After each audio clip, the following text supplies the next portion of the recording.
And wow, welcome to Ask the Expert from GBH.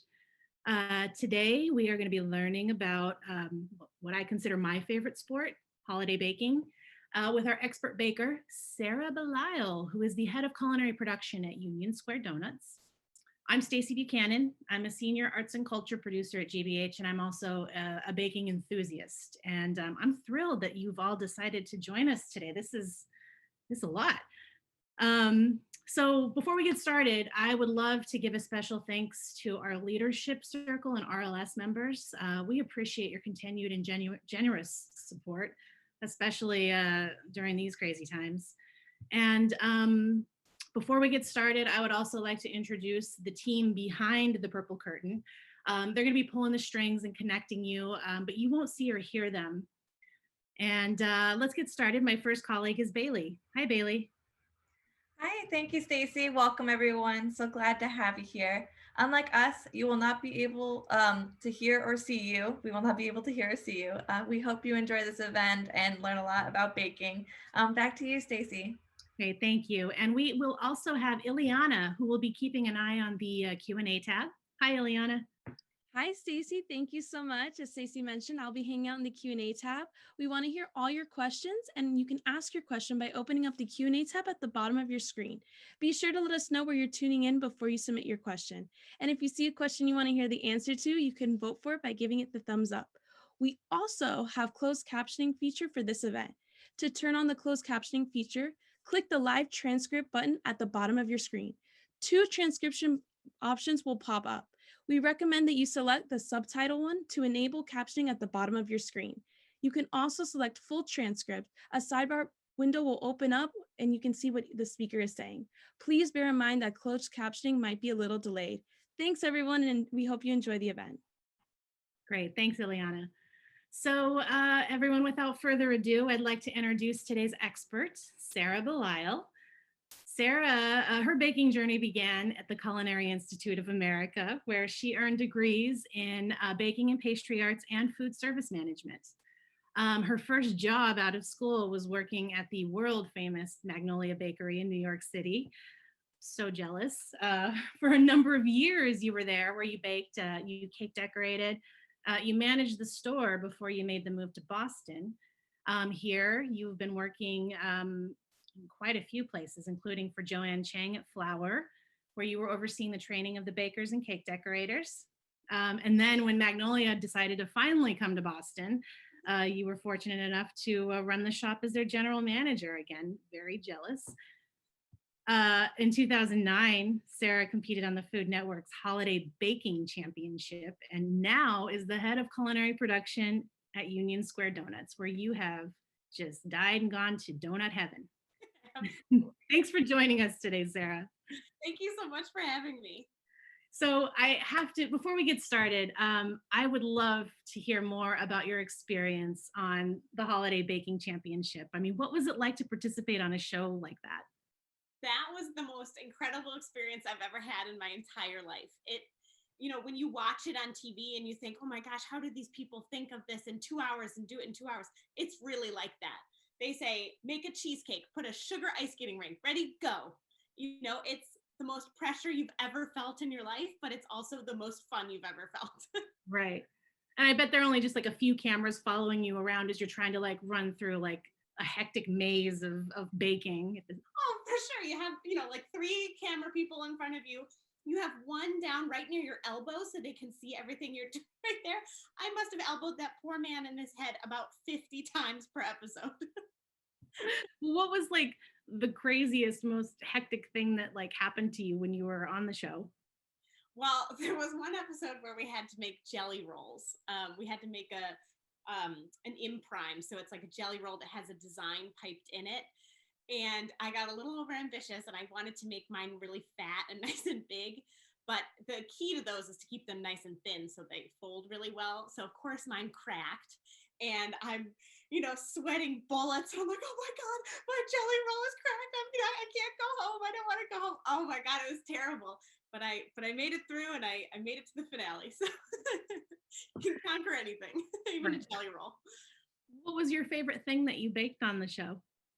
Ooh. Well, I feel like every fan favorite was this Florentine tart I made for the Hanukkah episode. I always make these Florentine bars at the holidays. They have pistachios, almonds, a little orange zest, and dried cherries. And I just kind of make them as bars and give them out to friends as gifts. But I, in a pinch made it into a tart and everybody loved it. And, after the show, they were Instagramming me and saying, oh my gosh, what's the recipe for this tart? I want to make the tart. So, it's wild. So you said you went all the way to the finale in the competition, right? Yes. Oh my gosh. Yep. 8 episodes all the way to the finale. And the finale was incredible. We had to make a Christmas morning brunch. We had to make 3 items for brunch that had eggnog, gingerbread, and cinnamon in there. And then the finale was a tiered cake that had 75% of it had to be covered in plaid.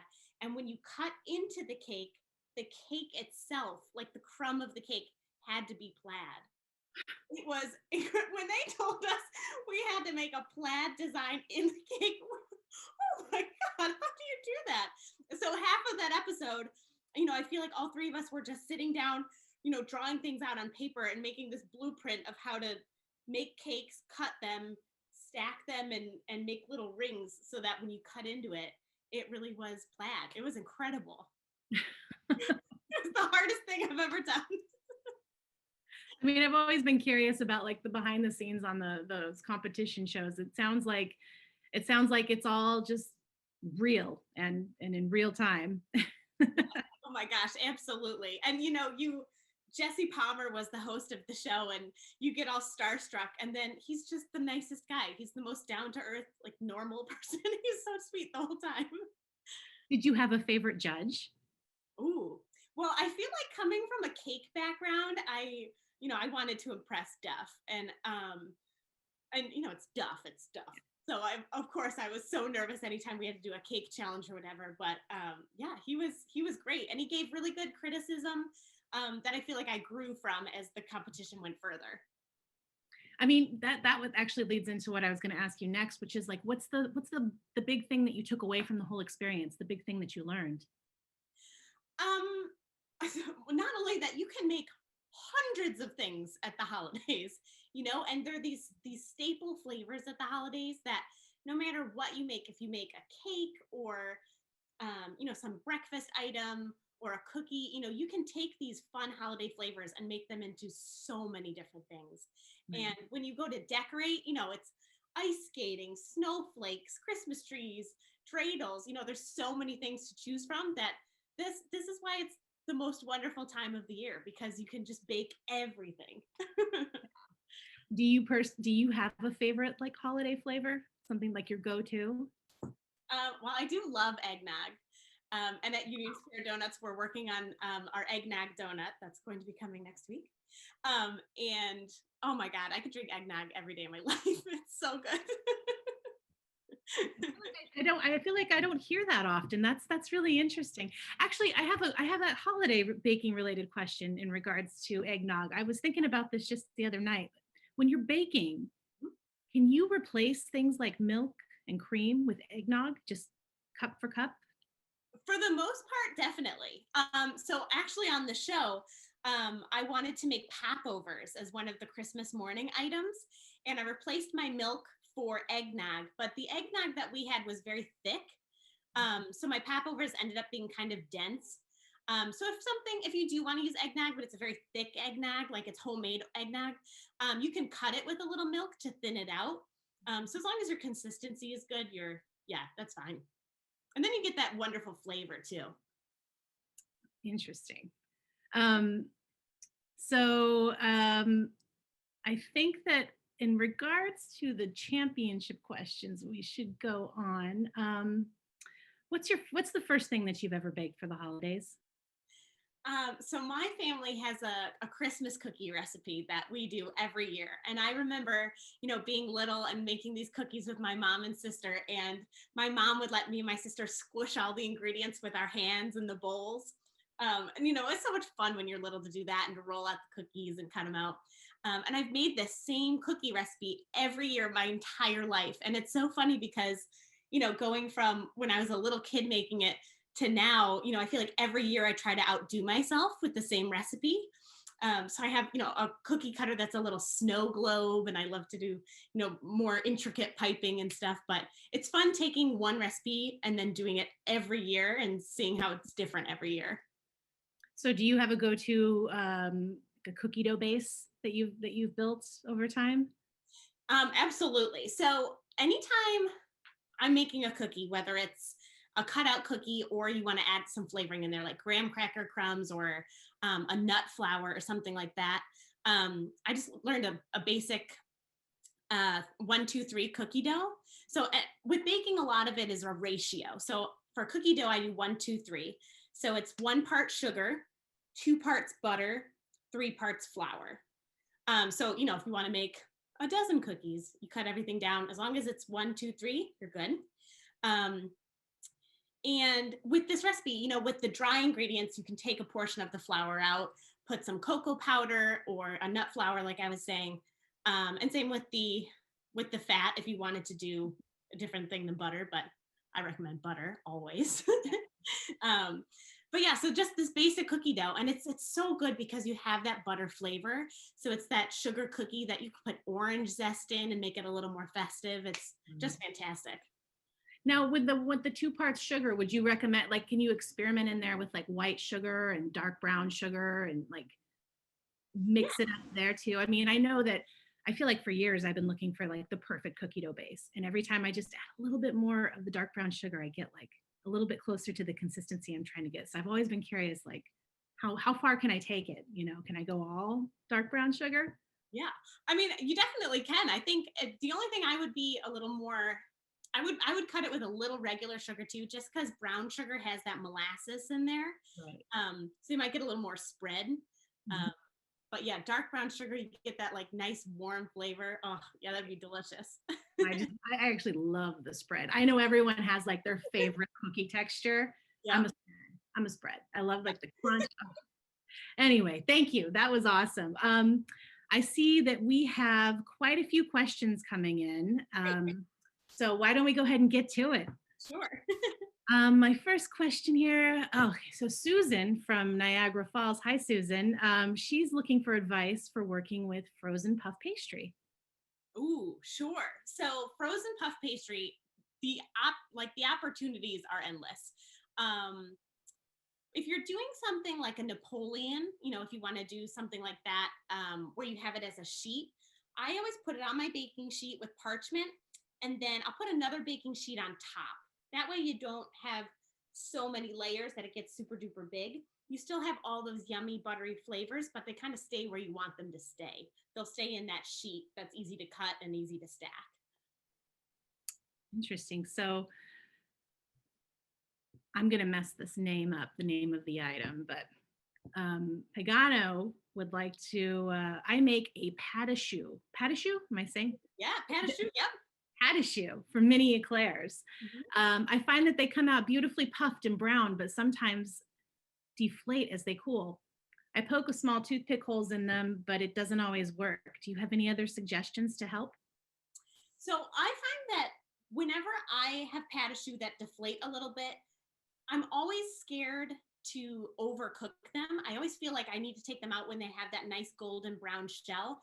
And I feel like you almost want to let it go a little longer, and then they have more structure.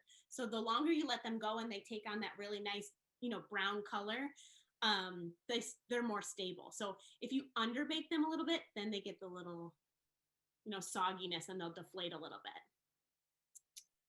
Awesome. L. Kenny, can we easily make glazed donuts or cider donuts at home? We don't have a lot of kitchen equipment, but those are their favorite. They're delicious. Yeah, you know, you definitely can. If you have, you know, a small electric mixer like a KitchenAid, you can even probably do it by hand if you don't mind, you know, putting in the effort of kneading that dough.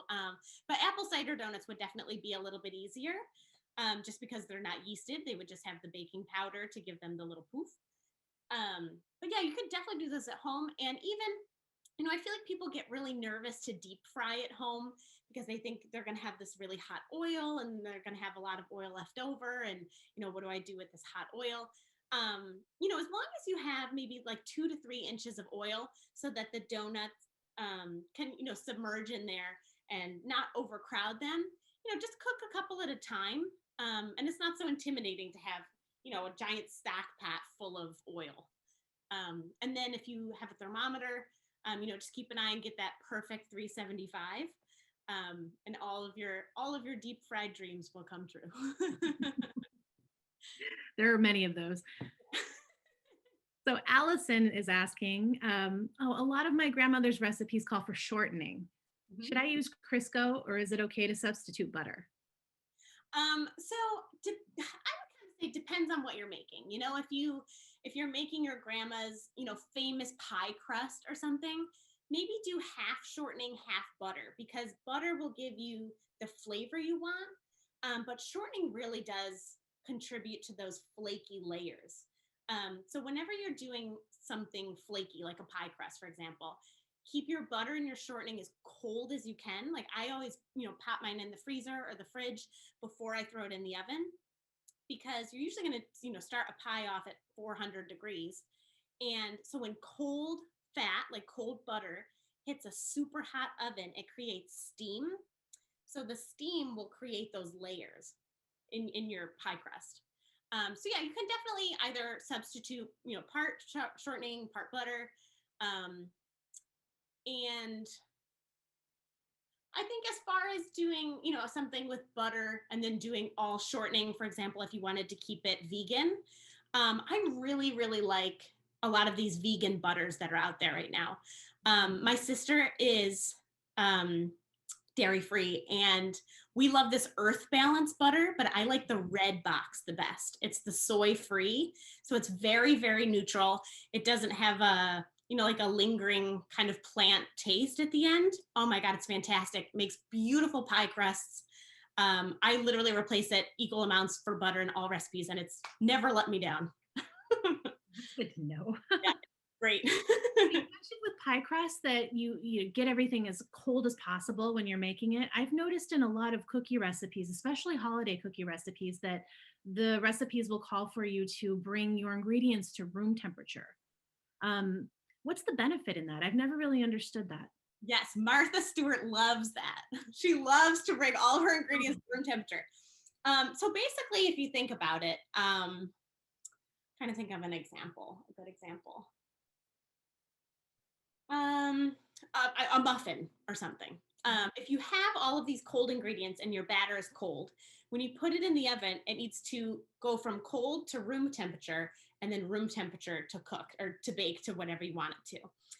They say with keeping your ingredients room temperature, you just get a little more rise or a little more poof on your muffin, or it's just a little faster to get to the result you want. Right. But things like a chocolate chip cookie, for example, I would actually put that in the oven cold, because sometimes if your butter is too warm, it'll spread a little too much. We were talking earlier about people who love the spread, go for it.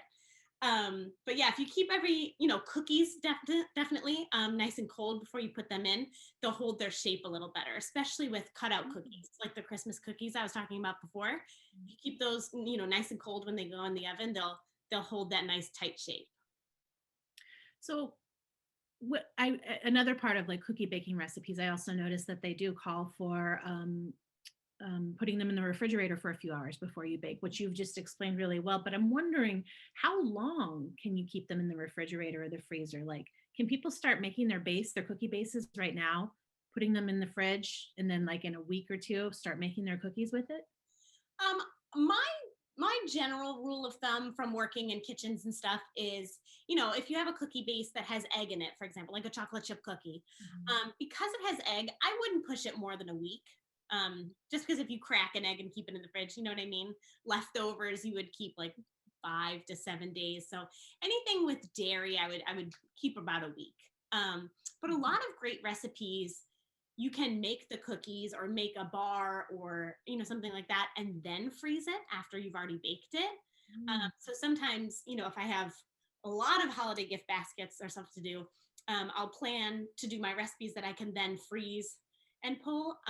But definitely with cookie doughs, you could even scoop the cookie doughs or cut the cookie doughs and freeze those, and that would be fine.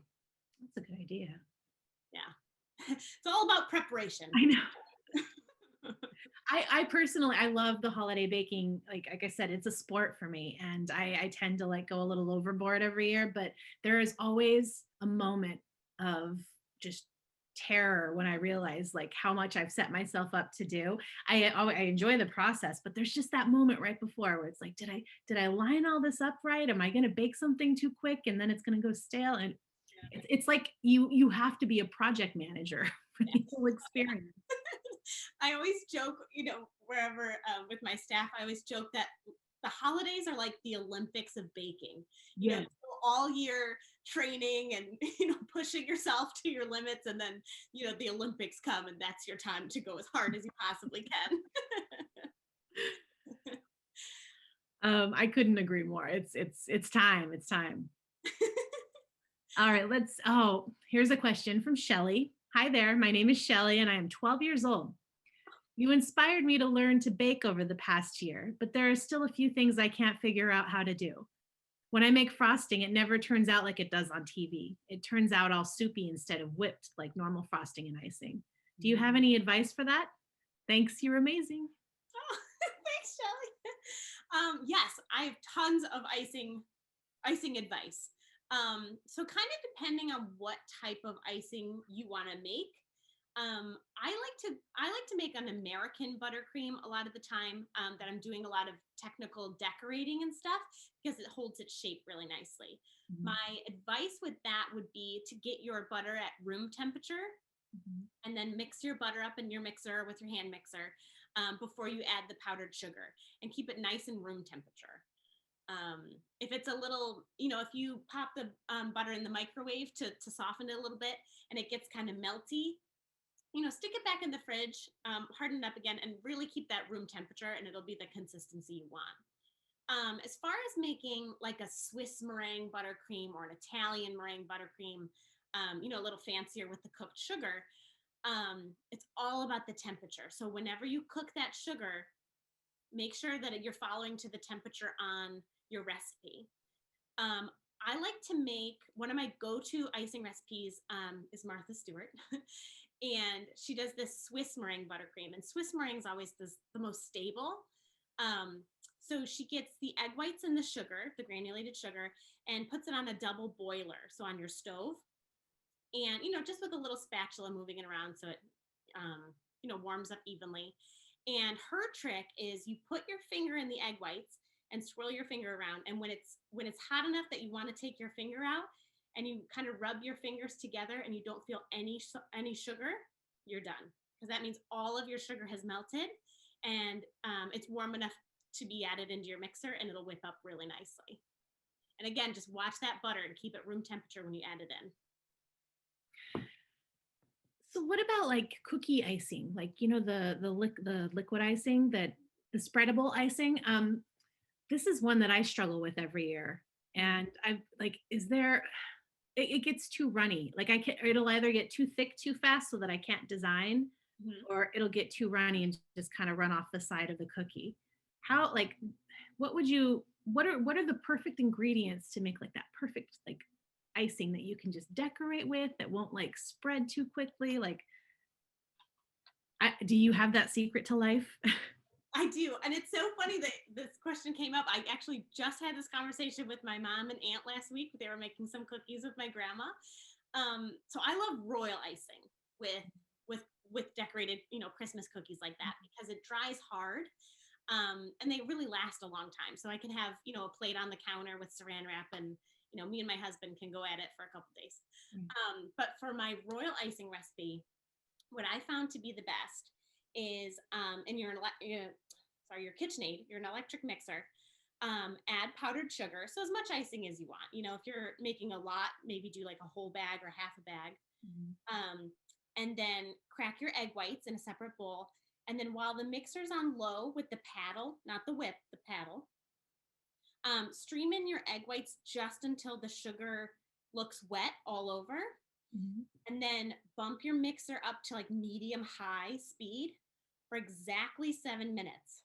Put a timer on, 7 minutes, perfect.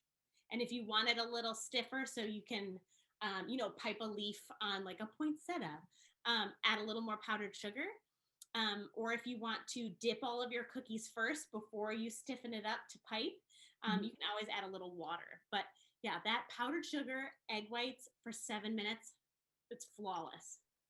Awesome. I've never done it with the egg whites. I'm definitely going to have to try that this year. Yeah. I feel like people get so intimidated by like going to Michael's and getting meringue powder and all that fancy. You don't need that. Get powdered sugar and egg whites. Speaking of egg whites, what is cream of tartar? What is it? So cream of tartar is tartaric acid. So it's an acid. Okay. If you actually like just put a tiny whiny bit on your finger and then stick it on your tongue, it's really acidic. I use it for our Christmas cookies. We have a recipe that has powdered sugar and butter to begin with. And I add a little cream of tartar because it helps keep cookies very, very light. So if you're going to bake them, you know how they take on like a golden brown kind of color? This will keep your cookies very, very light. Interesting. What does it do when it's used in like a meringue? Is it part of that coloring and the consistency? So in a meringue, or if you're making a caramel or something like that, it helps to prevent crystallization. So when you have sugar that you're cooking, you're technically melting it down, and then you're telling the sugar how to reform again. So if I'm melting it down for a meringue, you know, by whipping it, I'm telling it to do that or to make bubbles. But the cream of tartar will keep it from, you know, making hard little crystals on the side of your bowl. Yeah. It'll keep everything nice and smooth. That's good to know. Okay. So Kitty is asking regarding baking as gifts for those who can't see in person this year. Any suggestions for baking items that can withstand the travel time and the handling of mailing? Sure. So this is a great thing to bring up, especially with everything going on now. I sent cookies to my grandma a couple weeks ago, and I remember I made the cookies on Saturday, and I went to UPS and I wanted to overnight them to her. And they said the overnight would technically not go out until Monday, and it wouldn't get there until Wednesday. And I was like, well, that's not overnight. But anyway, so with the mail being what it is, and you know, not knowing when anything's going to arrive, you know, I was thinking about some mail safe things that make great gifts that everybody loves. I really love candying pecans or candying any kind of nut, really, and those last forever. You know, those last such a long time. And it's kind of something that people can have on the counter or, you know, have on the coffee table and snack on throughout the holidays while they're watching, you know, Christmas movies. So I really like to do candied nuts, caramels. Making any sort of candy is always a really good option too, because it's not something like bread that'll go stale or, you know, a cookie that'll get too hard, any sort of candy. So we've been experimenting with some different caramels and stuff. At the donut shop, we did a pumpkin caramel, and then we tried a cranberry caramel. They're just like a soft caramel that, you know, we could put on a donut for like a little treat for people. But those are so cute too, because you can make a ton at a time and cut them up and, you know, wrap the little parchment papers, and they just make the cutest gifts. Jellies and jams, those are always really fun. A donut coming up that I'm so excited about. We're going to make a plum jam. So it's going to be a sugar plum donut. Doesn't that sound fantastic? So little sneak peek.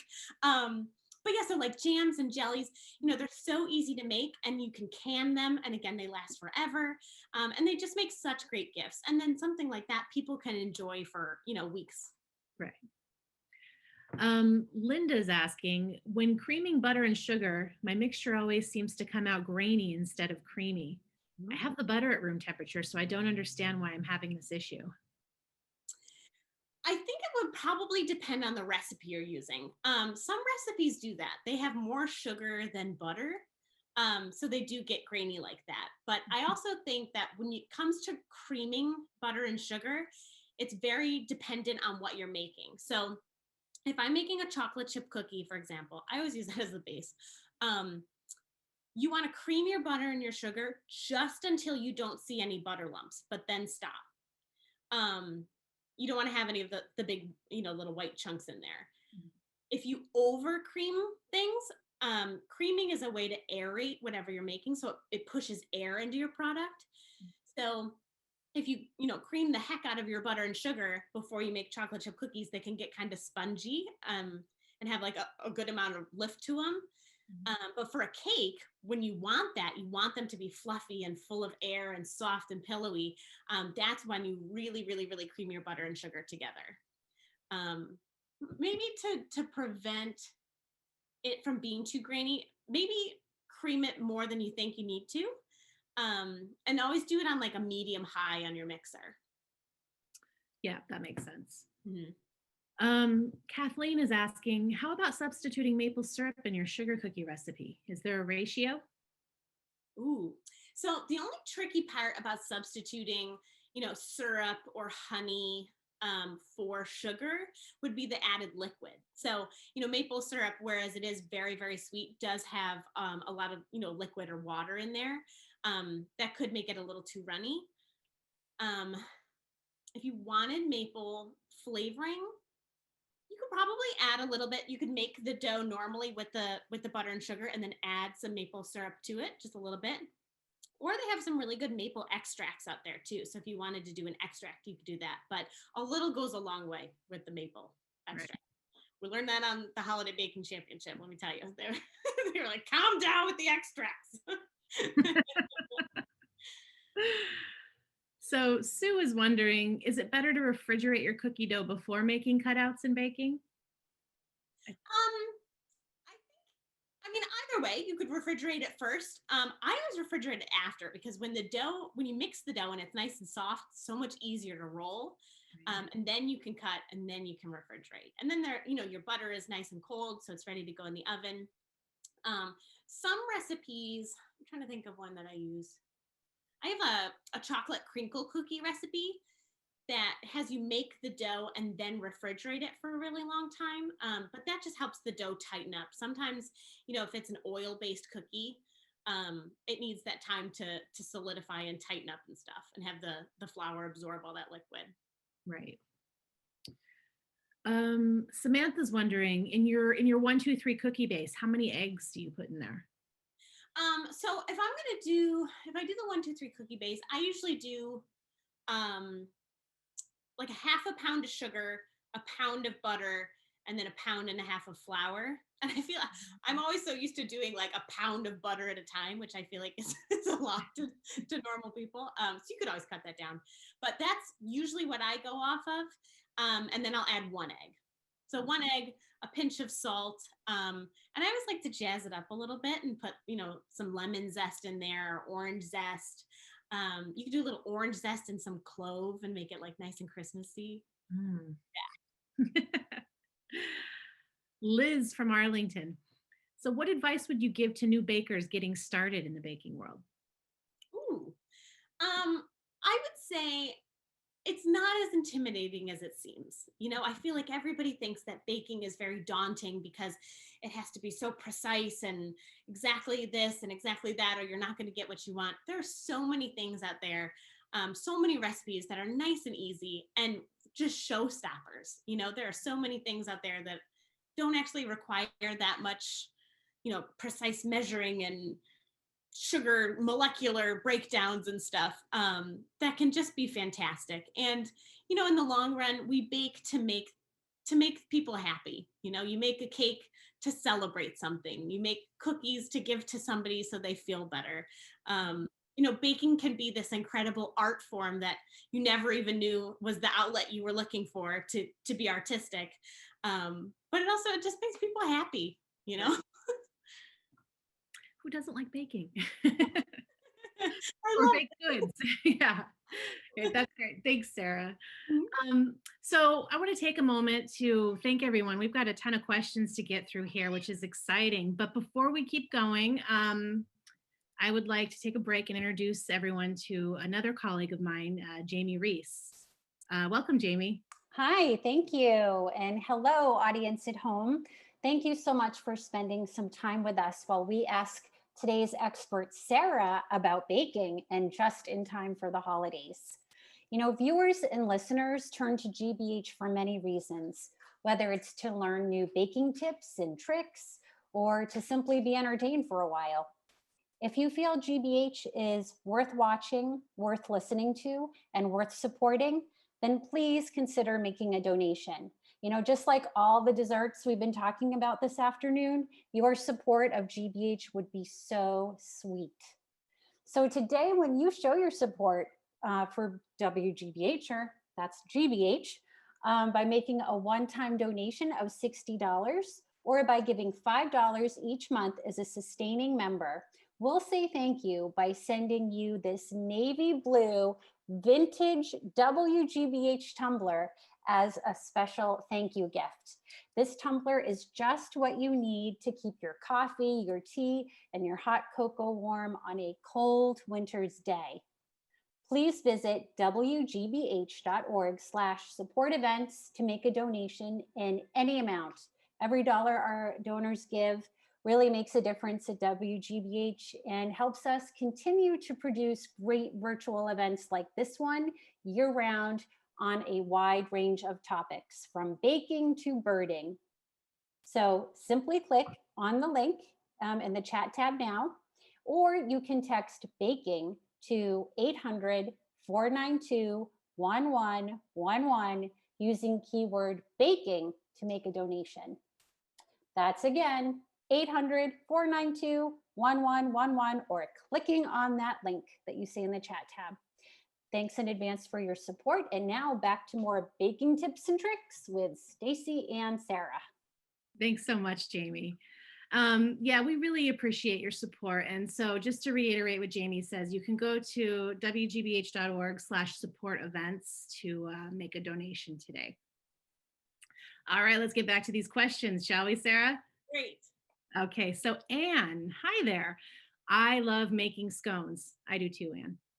Do you have any flavor suggestions for scones for the holidays? Absolutely. So on the show, at the finale, we had to make a Christmas morning brunch. We had to make 3 items with gingerbread, eggnog, or cinnamon. And I chose to do my scones gingerbread. So I made this, basic scone recipe. I added a little bit of molasses, some ground ginger, a little crystallized ginger, some warm spices and stuff in there. But then I thought it was so cute to have a little gingerbread man cut out. So my scones were in the shape of little gingerbread men. So I feel like, you can do a basic drop scone or, just cut your little triangles. But this was kind of fun to make it a little shape, which I think makes it so holiday. So I really liked doing a gingerbread scone. But definitely as far as, kind of a neutral fruit flavor, anything with cranberry, orange, ginger, all of that are just the best holiday flavors. Would you recommend things like candied fruits too? Oh yeah, absolutely. I feel like, we all don't gravitate towards the fruitcake naturally, but, a lot of those dried fruits and candied fruits just are fantastic in other things. That makes sense. Okay, this question's from Gail. This is a good one. When you make a holiday cookie tray, about how many different types of cookies do you make for it? Ooh, that's an excellent question. So I guess it kind of depends on how ambitious you're feeling. I like to have at least 4, but that's me. Mm-hmm.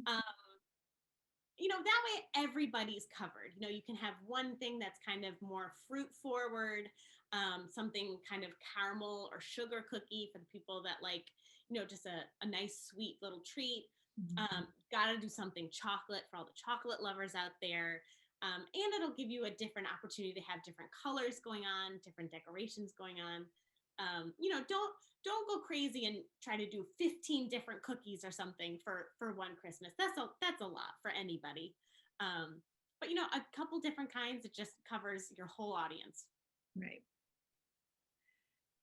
Caitlin is asking, what are your favorite baking books in your library? And do you prefer classics or newer publications? Ooh, I find with me, when I find one recipe that I love, I usually trust all of the other ones in that book. Mm-hmm. I really like the King Arthur cookbook. Mm-hmm. At the donut shop, we use King Arthur flour, and they're just fantastic. And I've gone to the King Arthur, factory in Norwich, Vermont, and had the time of my life. It was like Disney World. Mm-hmm. But that's a great cookbook, and they have a lot of basic things, a pancake recipe and a waffle recipe, but then much more advanced things too, if you wanted to try breads or, different specialized cookies and stuff like that. It's a huge book, so it really covers everything, mm-hmm. which is great. I really like a lot of Martha Stewart stuff. Her cupcake book is fantastic. Mm-hmm. Her cookie book is really good too. It has a lot of holiday cookies, and just basic cookies too, for throughout the year. What else do I like a lot? I also find that when I use a recipe that I really like out of a book, I have a little notebook that I write down my favorite recipes in. So I have all of them compiled into one place, which is really nice too. So, you can have a full library of cookbooks, but having just a little notebook in the kitchen that has, your staples on there is fantastic. That's a great idea. Yeah. Helps you to like adapt to make your own recipes too as you move forward, right? Yeah. Oh, absolutely. I feel like anytime I learn how to make something, or, I make something that I really like, it's just this inner competition to do it even better the next time. Going back to those Olympics. Yeah. Gotta get ready for next year. So speaking of baking, this question's from Jim in Connecticut. He's going to be making a panettone bread next week. Oh, there you go. He's looking for advice on what type of yeast to use, rising times, and how to have I do have 2 tall panettone pans, he says he's using. Yeah. As far as yeasts go, I found with a lot of the dry instant yeasts, I've always gotten the same results with a lot of them. I think sometimes you find a recipe that's very French that has the fresh yeast. Mm-hmm. Fresh yeast is basically the dry instant yeast is a little, microorganism that's covered in this little shell that once you add it to your dough that has some liquid in it, water or whatever, it dissolves the shell and then the yeast gets activated. With the fresh yeast, it's already activated, it's ready to go. But it's, kind of crumbly. It's like a firm tofu kind of texture. But it doesn't last that long in the fridge, because, they're live little microorganisms. But I really like, as far as yeast go, I haven't found any differences between dry instant yeasts, which is great. So feel free to use any of those. As far as rise times, I would follow your recipe, but as far as having a double check, with donuts, for example, that we make every single day, when they're proofing and we let the donuts rise, a check to make sure that they're ready is, obviously the size has increased, but we call it like a pillow test. So you poke the dough with your finger, and if the dough stays in where you poked it, it's not ready yet. But if you poke it and it poofs back and is nice and soft and pillowy, then you're golden. An indication that you overproofed your panettone or overproofed your donut is yeast eats sugar, right? So any sugar in your dough is what they feast on. So they eat all of the sugar and then they basically burp and make carbon dioxide, so all the little bubbles, which is how it gets bigger and bigger, and they make alcohol. So sometimes, if you're making some bread and you forget about it for a couple hours and you go in the kitchen and you're like, oh, why does it smell like a bar in here? Why does it smell like beer? It's because you've overproofed it. So all that yeast, burped and made way too much alcohol. So, sometimes with panettone, it's a yeasty dough. So it's supposed to taste kind of yeasty and, a little bit like that. But an indication that it's a little too far is, you feel like you're drinking a beer when you're eating a piece of bread.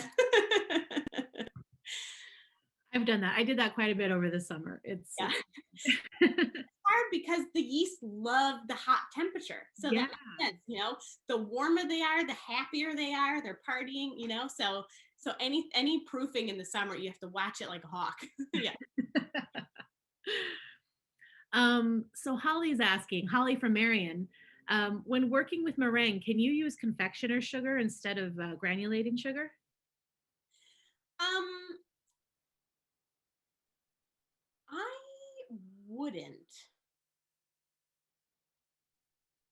I wouldn't. Kind of depends on depends on what you're trying to make. So you're trying to make, like the little meringues that you dry out as like a candy for people to eat. I would use a French meringue for that. So just granulated sugar and egg whites. So you would have your egg whites mixing in your mixer and whipping up, and then you slowly stream in the sugar and it gets that nice fluffy white kind of consistency.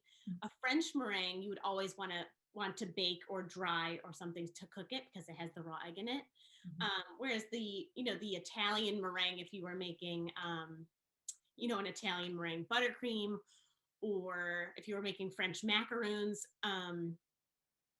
that sugar that you're warming up is so hot that it does cook the egg. So when you add that in there and it makes the meringue, it cooks the egg to over 135 and then it's safe to eat. Okay.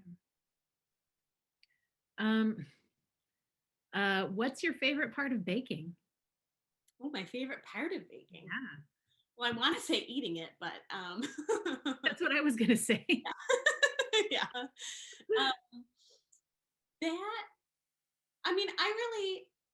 Ever since I was little, I've been very artsy, and I really like to, do arts and crafts and paint things and make things.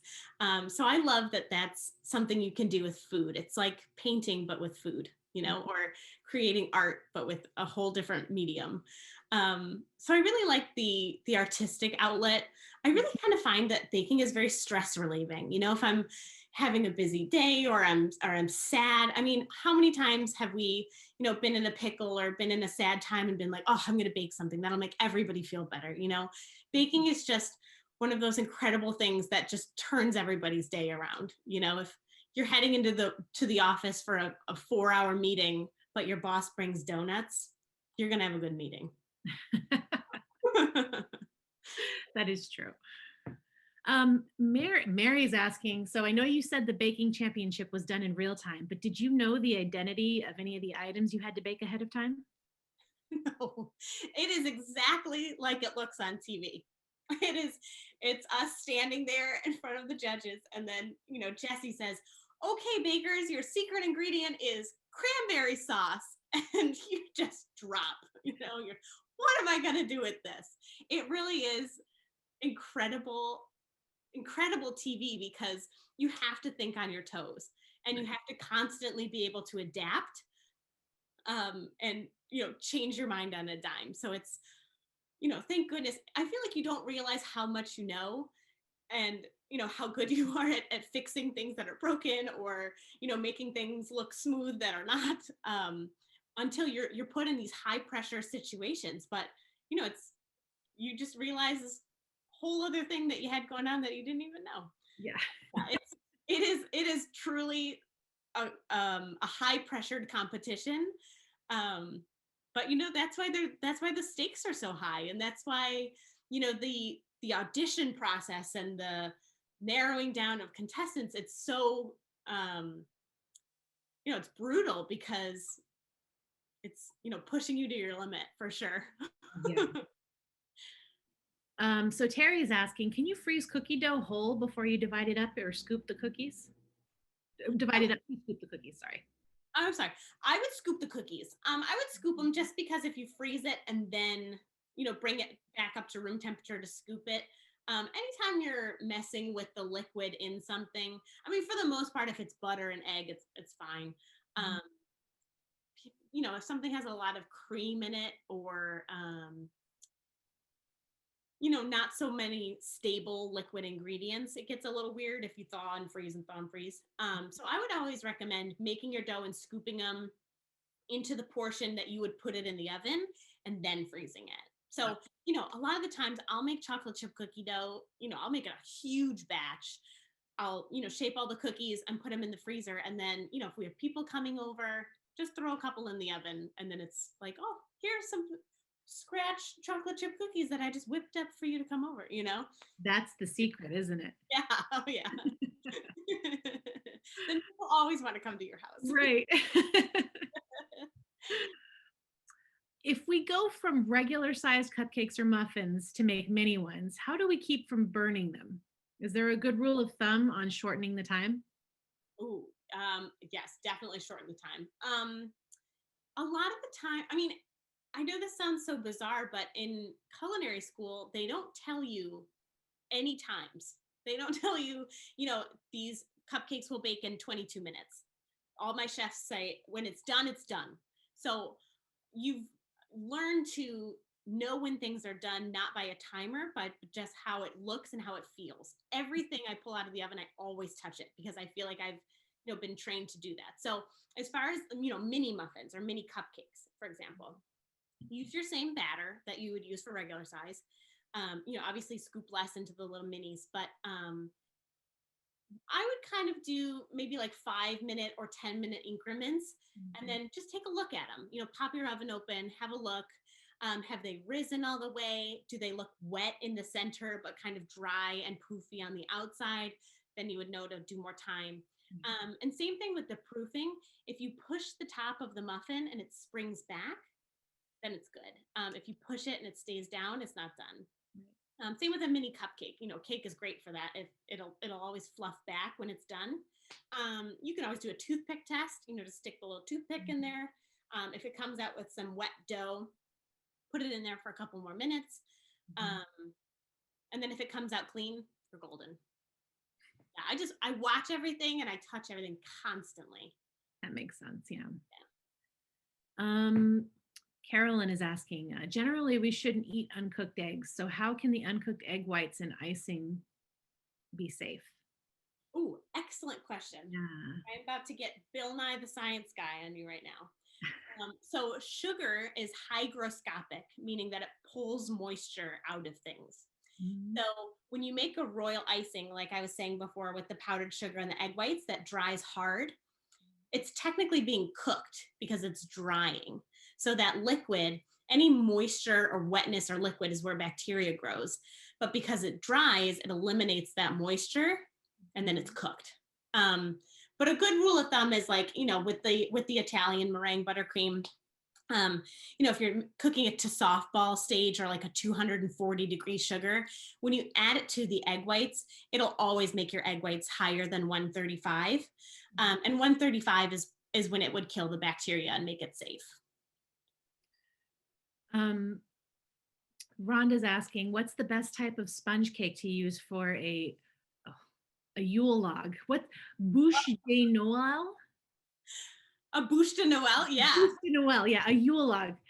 So what's the best type of sponge cake to use? And also, how do I prevent it from cracking when I roll it up? Rhonda, you and me both. That was my kryptonite on the show. What I'm going to tell you is what I found out that Duff told me. Keep it thin. You're going to want to put more batter in than it says. Like it'll have a little left over and you'll be like, oh, let me put it in there and it'll be nice and fluffy. Don't do it. Don't do it. Put exactly the amount it says. And when you take the cake out of the oven, you let it cool for like a couple seconds. And then if you put a dish towel, like a clean regular dish towel on top of the cake and roll it over the towel and let it cool like that, don't let it cool all the way because then it'll definitely crack. Let it cool just till it kind of keeps that shape. And then you can unroll the towel, but it kind of knows that swirl that it's going to do. So you put your cream in and then it'll roll back up for you. That's a great cheat. Yeah. Wish I learned that before the holiday baking championship. But yeah, those are definitely tricky. As far as doing a sponge cake for that, any sponge recipe would work. Definitely find a jelly roll or a Yule log recipe for that to follow. But just remember with sponge cakes, because you're using this foaming egg method, so you're making your egg whites foamy and either like a pad bomb with the egg yolks also, it's a time sensitive thing. So when you make that batter, remember that there are all these tiny little fragile bubbles that are holding air in there. So do it as fast as you can and get it in the oven as fast as you can. Okay. Sometimes with regular cakes, people, kind of bang it on your counter to get out the big bubbles. Don't do that with a sponge. Get it in the oven because you want all those bubbles. Right. You want it to be nice and fluffy. So what is your favorite thing to bake during the holidays? Ooh, my favorite thing to bake during the holidays. I do really like to do cutout cookies because I think it's so much fun to sit there and to decorate everything and make everything so beautiful. And really now, I mean, they're above and beyond with decorations. There's edible glitter, you know, and of course I put edible glitter on all my Christmas things. But I also always make pralines at Christmas. That turned into a thing. I made them one Christmas just on a whim. I was like, oh, this sounds yummy. And now my family loves them. They're like, oh, Sarah, are you coming? Do you have the pralines? Are you bringing the pralines? And my mom and dad are in Florida now, so I always have to fly to Florida for Christmas. And it's basically like, don't you get on that airplane unless you have pralines in your hand. So, but those are so much fun because it's something different too. You know, it's like a little confection that, you know, has nuts and has all those holiday flavors, but it's a little sweeter than a cookie. Right, that makes sense.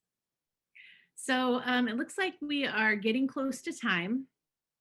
Before we start to wrap things up, though, I want to bring Jamie back one more time, if that's okay. And there she is. Hi, Jamie. Here I am. Hi. And hello, everybody again at home. You know, this event has really put a smile on my face. And that goes along with, you know, just another reminder to all of you at home that contributions from viewers like you support GBH's ongoing efforts to develop new content to make your day a little brighter, which is exactly what this event is doing for me. And I'm also thinking about what I'm going to bake next. So you, yes, you at home can make more events like Ask the Expert possible. Just visit wgbh.org/support events to make a $60 donation all at once or in $5 monthly installments. And we would be so happy to send you this tumbler as an appreciation gift. It's perfect for tea time or anytime. Keeps your drinks hot in the winter and cold in the summer. Just click that chat link to be brought to our site or text baking to 800-492-1111. That's 800-492-1111. You know, audience support is a key ingredient to making GBH programs, you know, on TV, on the radio, and now virtually possible. So wishing you all a happy holiday season and happy baking. Thanks, Jamie. It looks like we are out of time right now, and we have so many questions that we didn't get to. Sarah, is there a place online where the audience can connect with you? Yes, absolutely. If you have more questions, by all means, reach out. You can either message me on Instagram. My Instagram is @swallace, WALLACE1. So @swallace1. Or you can email me right at Union Square Donuts. So sarah@unionsquaredonuts.com. And that's Sarah with an H. And is there a little bit of information you can share with us about what you're up to for the holidays at Union Square Donuts?